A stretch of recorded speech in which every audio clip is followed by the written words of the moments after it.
Broadcasting live from the Business RadioX studios in Atlanta, Georgia, it's time for Atlanta Business Radio. Brought to you by OnPay.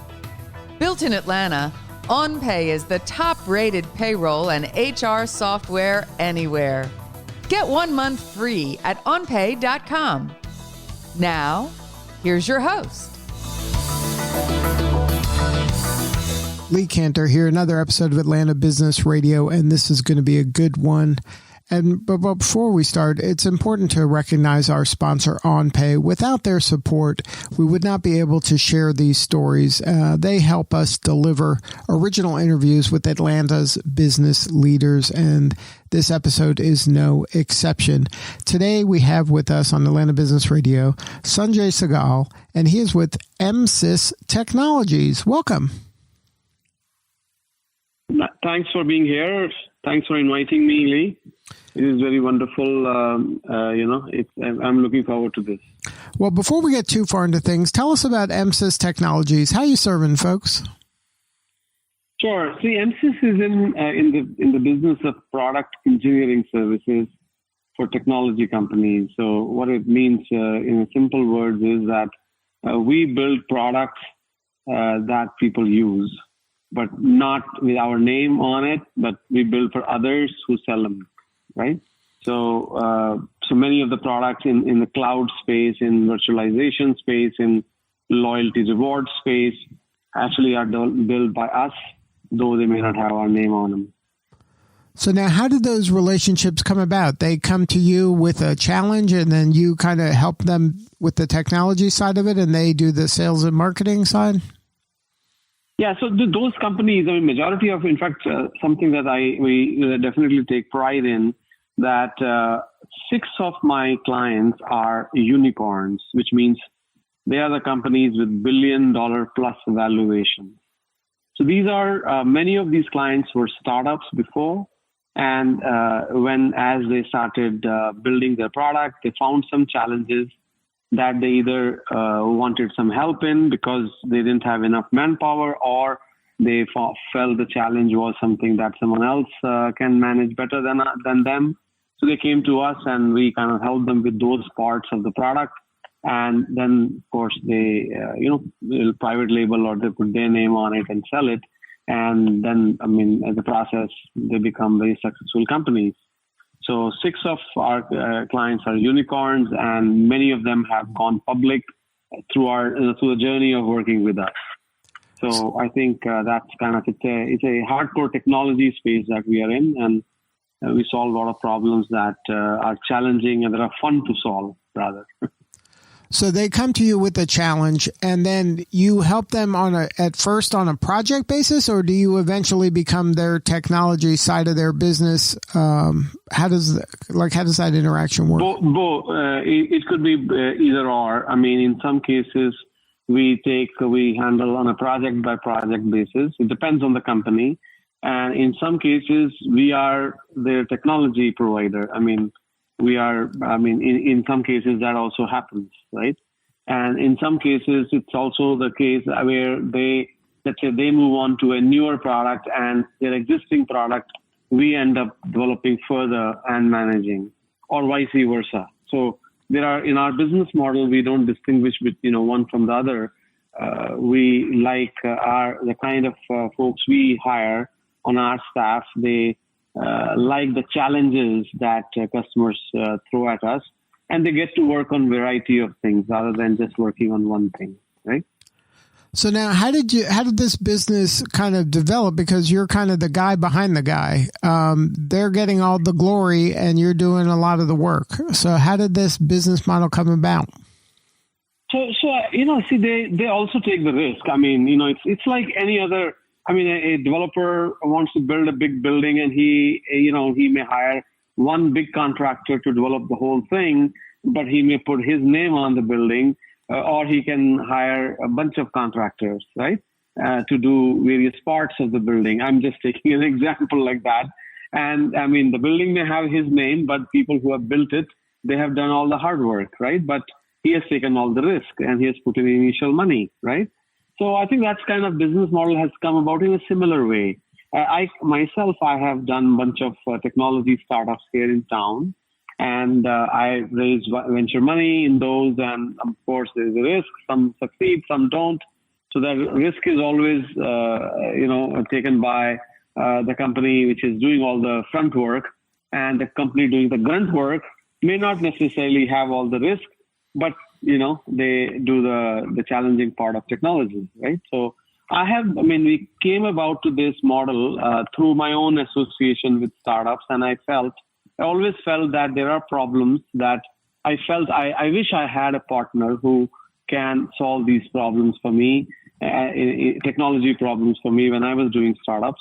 So when I kind of done with 2-3 startups, so I ended up starting that company myself, which was solving problems for others without having the risk of facing the markets or the money raising part of things, right? Now, have you learned from being around kind of huge successes as well as some not so huge successes? What are the qualities that make a good startup? Can you tell, oh, these people are onto something, or this is not going to work out? Like, can you tell now just by looking at some of these startups?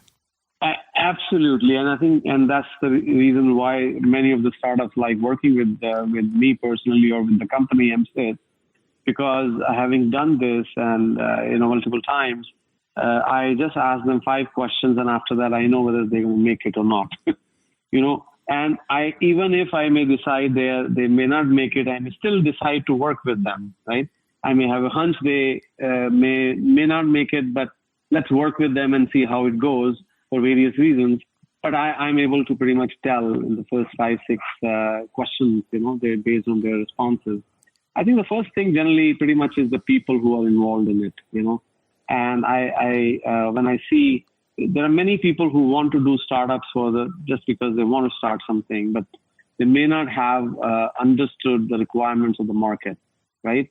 Or they may not have done enough market research to see that similar problems have been solved by others in some other parts of the world, right? I mean, they're just in their own little cocoon and thinking they have invented the best things in sliced bread, but that's, it's a flat world now. I mean, as you see, it's a global market. And there are people working on software products all over the world, right? So that's, I think, so I would say the people and their good market research and who's backing them and how far along are they in terms of getting customer validation. I think that is another thing that really makes a startup succeed or not, whether they have good customer validation or not. I mean, you can build the best mousetrap, but if there are no customers for it, what good is it, right? So I think that these few things will generally tell me, where their head is at and where they're going to end up. Now, you mentioned kind of the business climate today, between the pandemic and civil unrest. What are you kind of bullish, bearish? What is your kind of view on the economic conditions that we're facing today? Sure. Lee, I was traveling overseas till end of February. I came back the beginning of March here stateside, and I saw the big headlines that we have the record record low unemployment in the U.S. 3-4 weeks, and we were record high, and the record has been kind of getting broken every week, pretty much, right?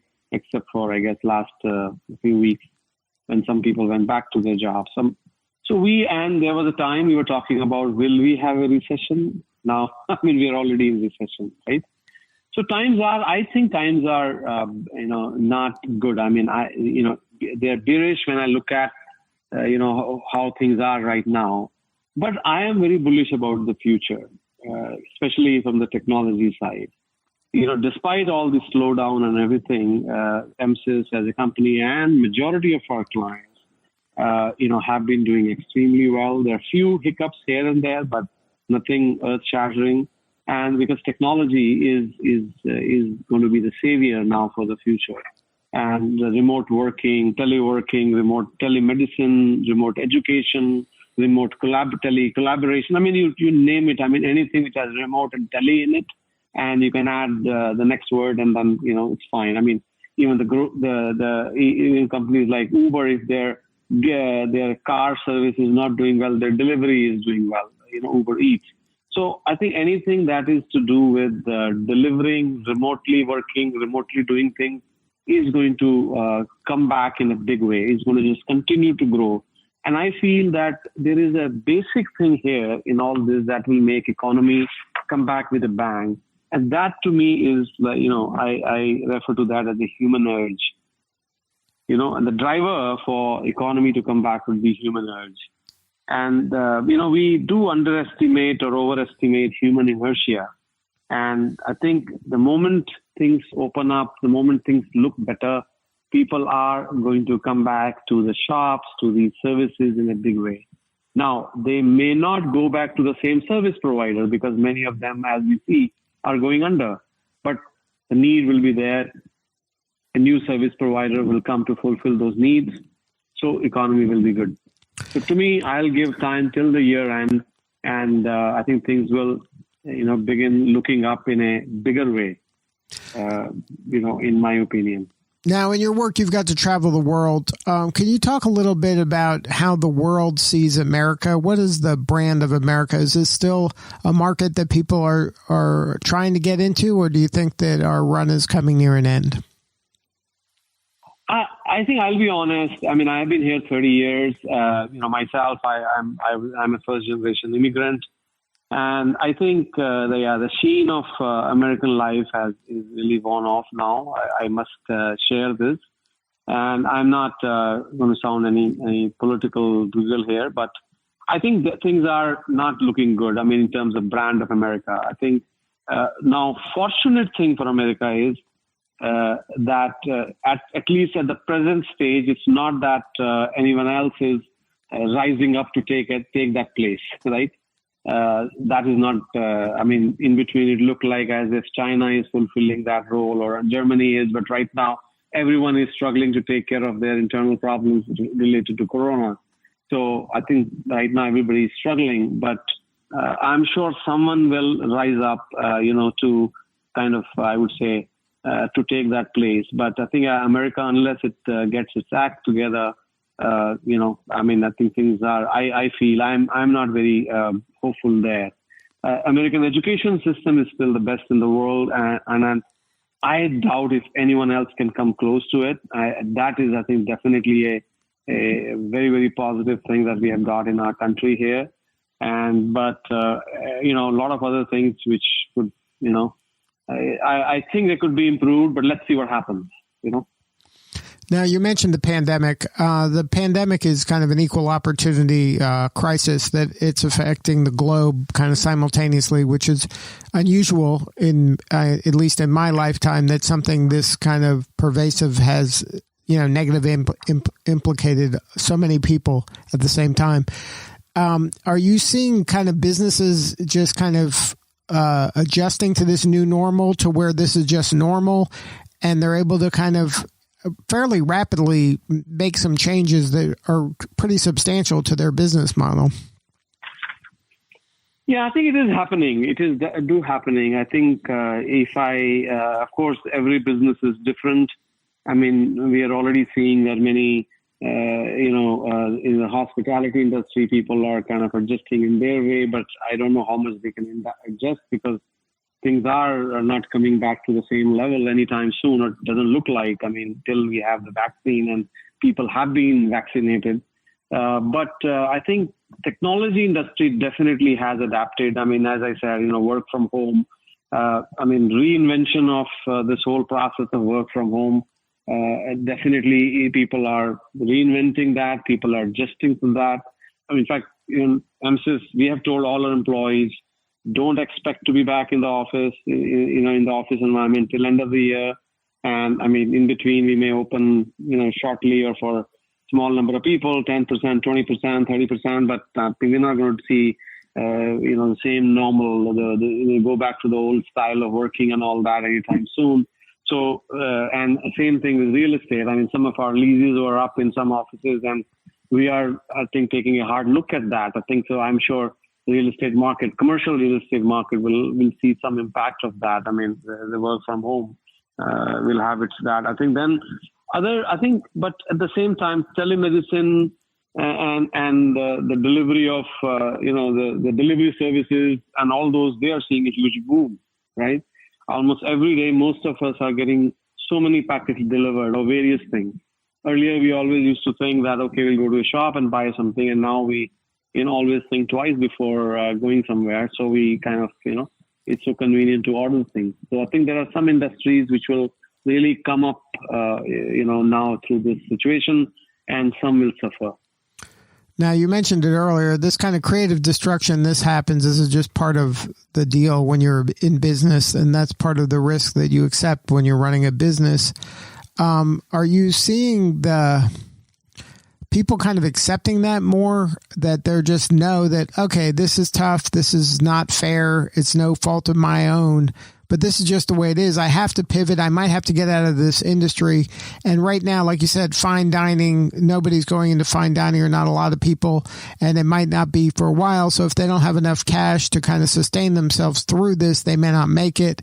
The airlines obviously are getting hit pretty hard, but it's not like we're never going to fly again. There's not going to be a scenario for the rest of our lives that no one's going to go on an airplane. At some point, we're going to get comfortable with the risk, and there'll be a vaccine, or there'll be something where we'll just go back and do this. But if you don't have the cash to survive, then it's difficult for you to be the one that provides the service. But somebody's going to provide the service. It's not like it's going away.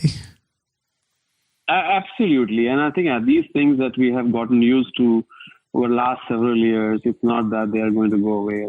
As I said, the real driver for economy to come back will be human urge, right? And I mean, I'm just dying to just get on a plane, get back on a plane. And I think the moment I feel it is safe, and I'll be taking the first flight out. I mean, go where? I don't know. Go to some client, right. Some other office. I mean, I have offices many places in the world. So I think, yes, same thing with restaurants and everything else. I think we are just many of us are waiting for the right or the safe time to do so. And things will come back from that perspective, I feel. And I think, the bigger thing, Lee, in all this is, whenever such things happen, I feel they happen for a reason. I am kind of a believer in that overarching philosophy behind why things happen. I mean, everything has a purpose. Things don't happen at random. Things happen. I mean, if we have why we elected Obama, there was a reason. Why we elected Trump, there was a reason. So there's a reason and a purpose for all these things, right? We may not agree with that reason, or we may not like that reason and purpose. Same thing, Corona has a reason or has a purpose. Now, I think it's each one of us to decide what that is. What is there for me to learn out of this situation? They say never let a crisis go waste. I'm sure you heard that saying, right? Right. So, and I think it is for us to learn something. It has come to teach us. Till we learn, there will be COVID-19, 2021, 23, 24, whatever the numbers are, right? I mean, it has caught us, especially us in America and many other countries, totally unawares. We were unprepared for this, right? Now, I'm sure we all have learned one simple lesson to be better prepared for such pandemics in the future. They're not just for subjects from movies or subjects for Bill Gates research. They are real things that can happen in the real world. As an example, same thing for businesses. What is my business continuity plan? How important are my employees? How important are my customers? I felt, at MSys, we did that right in the first week of this. I think we made sure we always have had a very flexible work environment. So we could adapt to this new situation very easily, because we told, anyway, it was flexible work environment. Everybody had been enabled to work from home or work from wherever they are. So we just said from tomorrow onwards, you're not coming till we tell you to come. And some customers were overseas or other places and all that. We started talking to each one of them and see how they can get back to their families. Some couldn't before the lockdown or before the international flights stopped. So we said, just stay wherever you are. We'll take care of your families as much as we can, right? And as soon as things open up, you can come back. So taking care of your employees for a company, especially for a startup, that is the human capital you have. And I know some companies, just at the first instance started laying off people and all that. Whereas I appreciated those companies where the management took cuts in their salaries, in the bonuses, and dividends and all that to take care of the employees. To me, that is the smarter thing to do. Take care of your employees, take care of your customers, and have a business continuity plan. And to me, these are the things that we need to learn to handle any crisis that comes your way. Right. And like you said, these things happen for a reason. Maybe we needed to pause. Maybe we needed to take a breath and kind of reevaluate what's the most important thing, what's the best use of our time, and what's the reason we're here. Well, Sanjay, thank you so much for sharing your story today. If somebody wanted to learn more about MSys Technologies, connect with you and have more substantive conversation about you, your work, or your team, what's the website? It is MSys Technologies, MSYS Technologies, as you would spell it, .com. Good stuff. Well, thank you once again for sharing your story today. Sure. Thanks for having me, Lee. All right. This is Lee Cantor. We will see you all next time on Atlanta Business Radio. And remember, we could not be doing this work without the support of our sponsor, OnPay. Please support them so we can continue to share these important stories. Today's episode of Atlanta Business Radio is brought to you by OnPay. Built in Atlanta, OnPay is the top-rated payroll and HR software anywhere. Get 1 month free at onpay.com.